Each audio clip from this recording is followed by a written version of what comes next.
Assalamualaikum warahmatullahi wabarakatuh. Waalaikumsalam warahmatullahi wabarakatuh.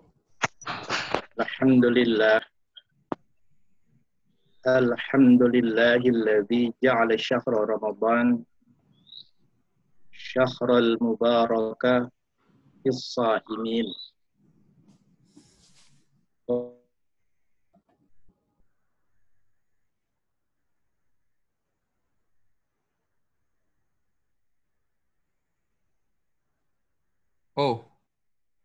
Ajma'in. Faqala Allah Ta'ala azza wa jalla fi kitabihil karim wa huwa asdaqul qailin a'udzu billahi minasyaitonir rajim. Fa idza qudiyatis salatu fantashiru fil ardi wabtaghu min fadlillah. Wadhkurullaha katsiran la'allakum tuflihun.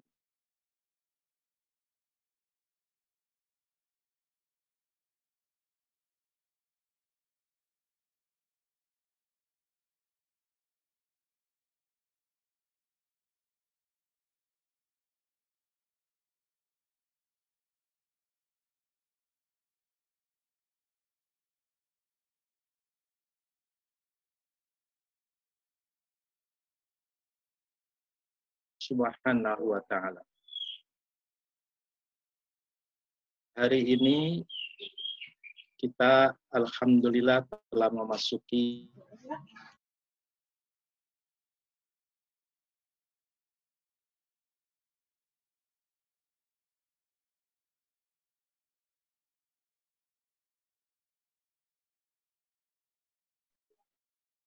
kebaikan untuk diri kita, kebaikan untuk keluarga kita, dan umum umat Islam semuanya. Kebaikan ini muncul dari pelaksanaan ibadah puasa yang mengeluarkan hikmah. Jumhur ulama telah mengatakan inna syari'atal munazzala mulazimatun bil hikmah.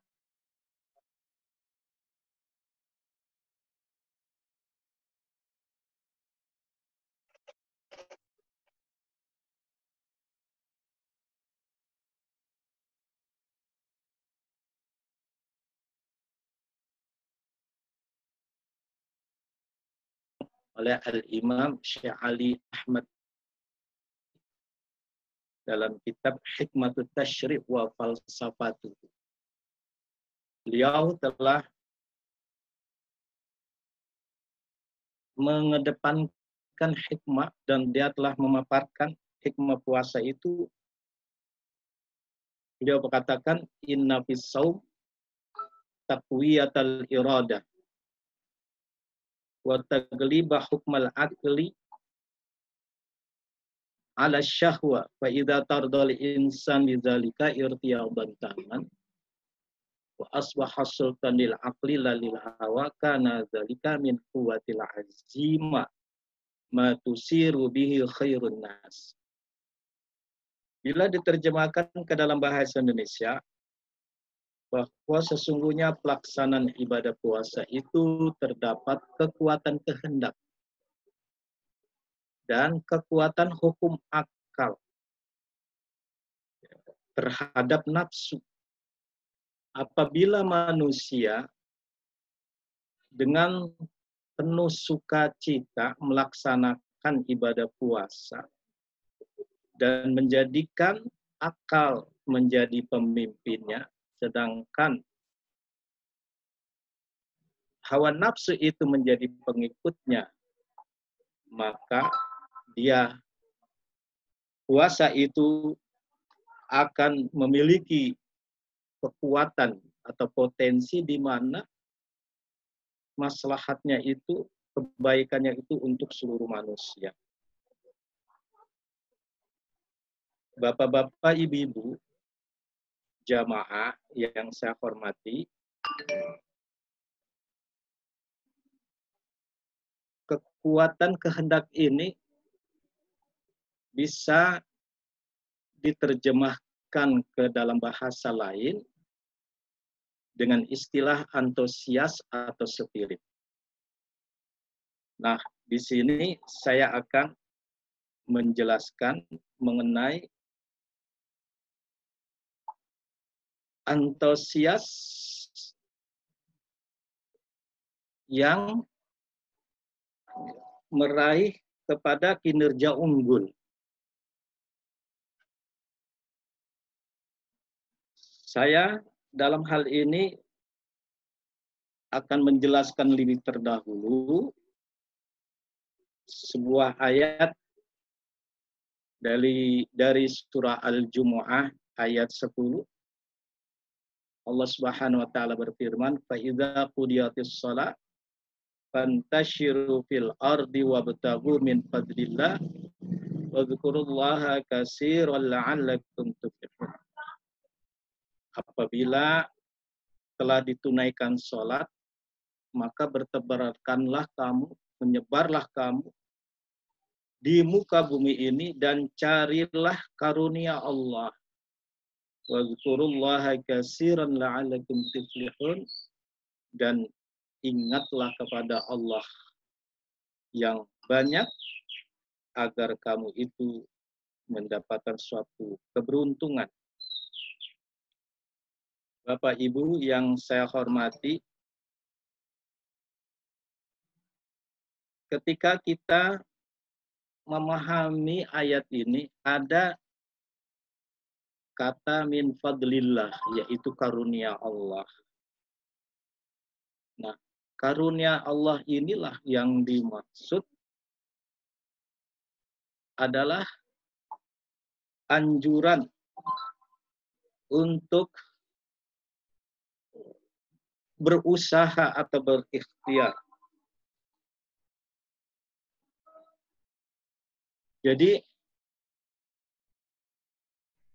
ketika kita memahami ayat ini juga ada spirit atau antusias agar kita ini selalu berkinerja unggul. Kata min fadlillah berarti ada hal yang manfaat, ada hal yang memiliki nilai tinggi.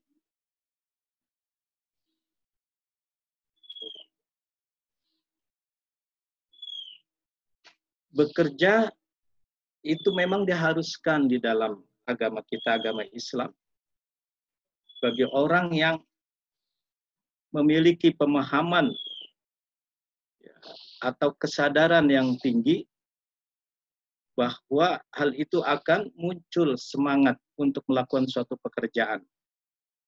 Nah, semangat ini tentunya dimotivasi oleh adanya bahwa setiap pekerjaan itu memiliki nilai dan memiliki manfaat. Apa nilai dari sebuah pekerjaan itu? Nilai sebuah pekerjaan itu adalah bahwa kerja adalah sebagai rahmat. Nah, di sini harus dipahami bahwa rahmat ini berupa anugerah yang ada pada diri kita. Apapun pekerjaan kita, apakah itu sebagai pegawai, apakah dia sebagai guru, sebagai dosen, sebagai dokter, sebagai insinyur, atau pekerjaan-pekerjaan yang lain, itu harus disadari bahwa itu terjadi karena adanya anugerah atau rahmat. Orang bekerja itu tidak akan bisa terjadi jika tidak ada skill atau ilmu. Nah, Bapak-bapak, Ibu-ibu, skill atau ilmu inilah yang diberikan oleh Allah Subhanahu wa taala sebagai rahmat.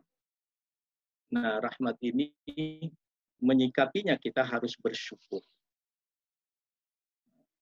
kemudian nilai yang ada pada sebuah pekerjaan itu adalah karena kerja adalah sebuah amanah atau tanggung jawab. Jadi pengertian amanah sesuatu yang harus dipertanggungjawabkan. Tidak saja harta benda, tidak saja ilmu kita, tapi pekerjaan kita pun harus dipertanggungjawabkan nanti di hadapan Allah Subhanahu wa ta'ala. Nah, jamaah, manakala kita menggunakan akal, menggunakan disiplin ilmu untuk bekerja, ini berarti kita sudah menjadi orang yang amanah. Ketika orang punya ilmu, ketika orang punya skill, dia tidak mau bekerja alias dia nganggur, alias dia males. Itu berarti dia telah berkhianat kepada Allah Subhanahu wa ta'ala. Bapak-bapak, ibu-ibu, nah disinilah yang dimaksud bahwa kerja adalah sebuah amanah.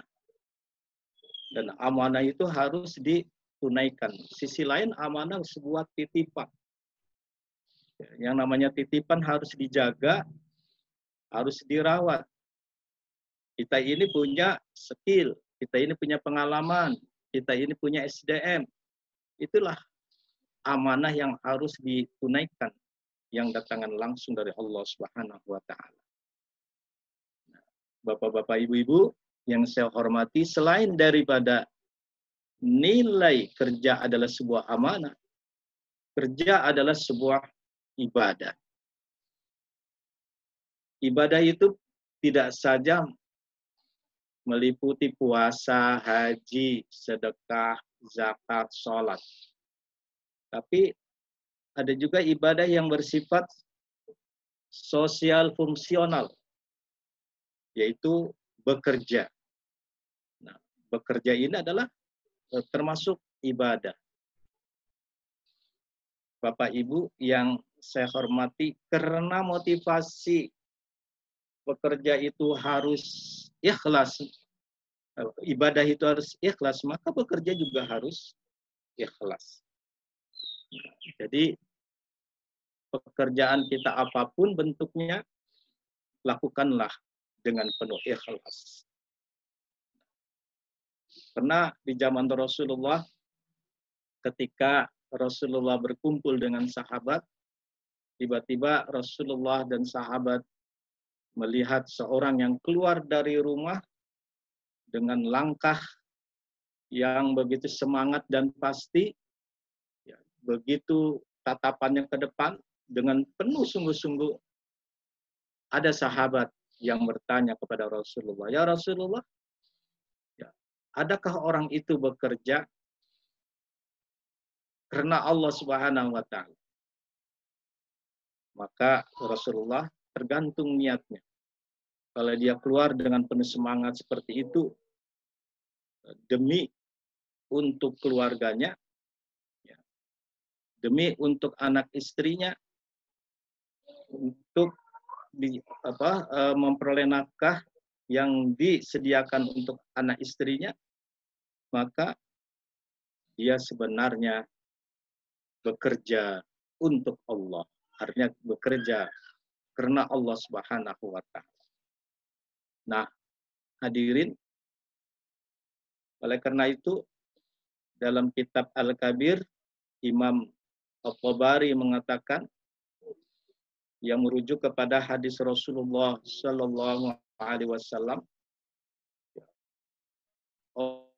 orang mukmin yang bekerja dan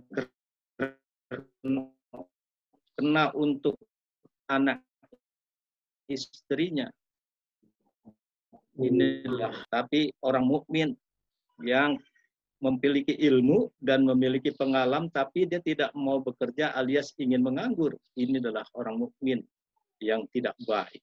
Begitu Imam Tabari mencatat hadis Rasulullah Sallallahu Alaihi Wasallam. Hadirin, kembali kepada nilai sebuah pekerjaan. Kenapa orang itu semangat untuk bekerja? Karena ada nilai, nilai yang tinggi di balik pekerjaan itu. Nah, nilai ini adalah kerja sebagai rahmat, kerja sebagai amanah, kerja adalah termasuk ibadah. Lantas, apalagi?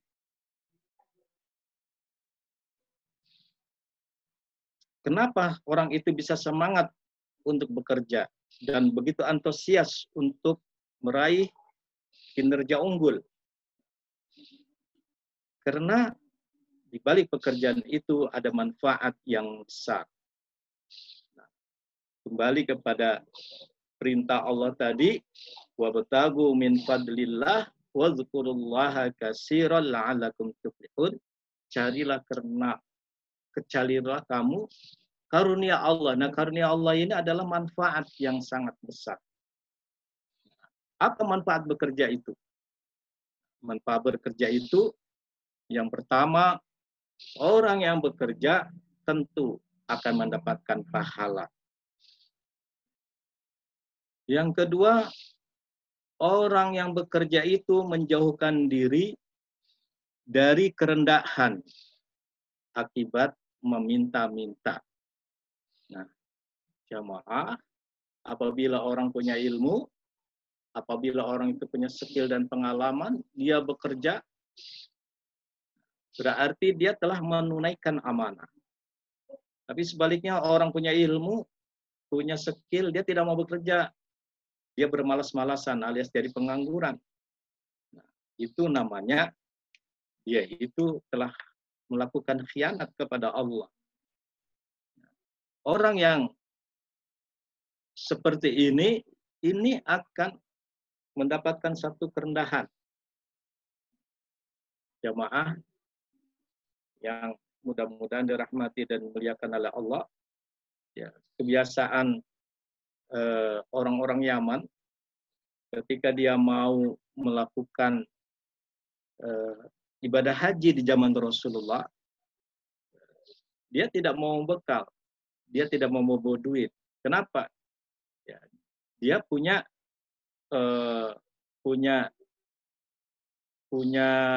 inisiatif untuk mencari rezekinya itu dengan meminta-minta.